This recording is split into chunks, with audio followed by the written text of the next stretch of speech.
năm cầm chặt máu snow hay ở cái bố cái tha nâng ai cầm chặt máu snow nâng ban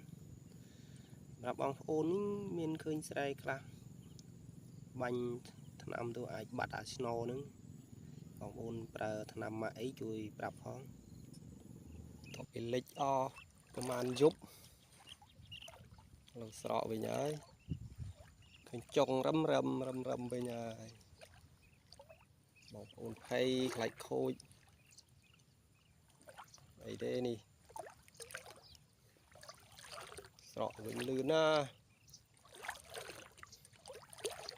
អូនត្រៀមមានស្រែមានភ្លឺមានអីបិទភ្លឺសម្រូវបាច់ជីបាញ់ថ្នាំអីថែមល្អនេះទឹកស្រកទៅវិញលឿន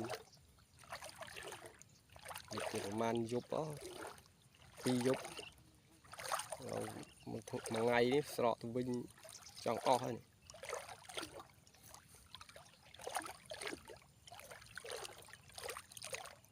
ចុងរឹមវិញលេងមានទឹកជន់ហើយបងប្អូនអស់ដំណឹងមានទឹកភ្លៀងmàអត់ភ្លៀងទៀតមានតែ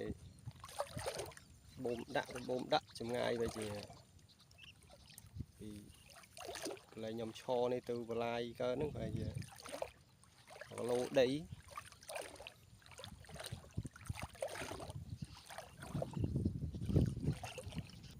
តបពីស្រកមកដល់មករកបាញ់ថ្នាំនេះស្រូវសាយទឹកស្រកមិនទាន់ផុតទេឥឡូវវាលិចប្រហែលយប់ទៅស្រកវិញស្រកទៅវាមានអា snow នេះ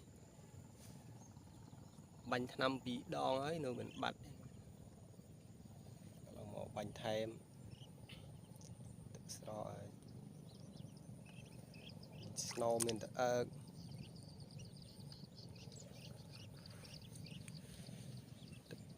ឡើងមកច្រើនមករោលិចឥ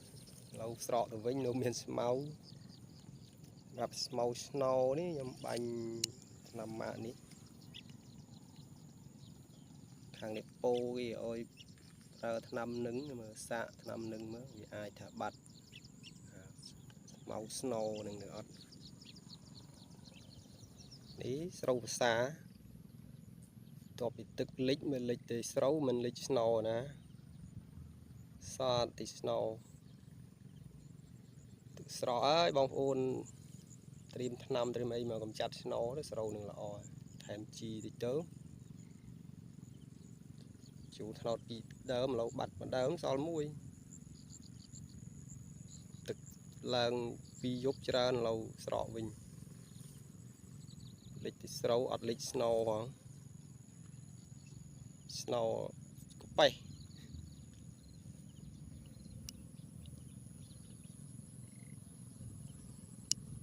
កន្លែងខ្លះទៅមិនទាន់ផុតកន្លែងខ្លះផុតហើយ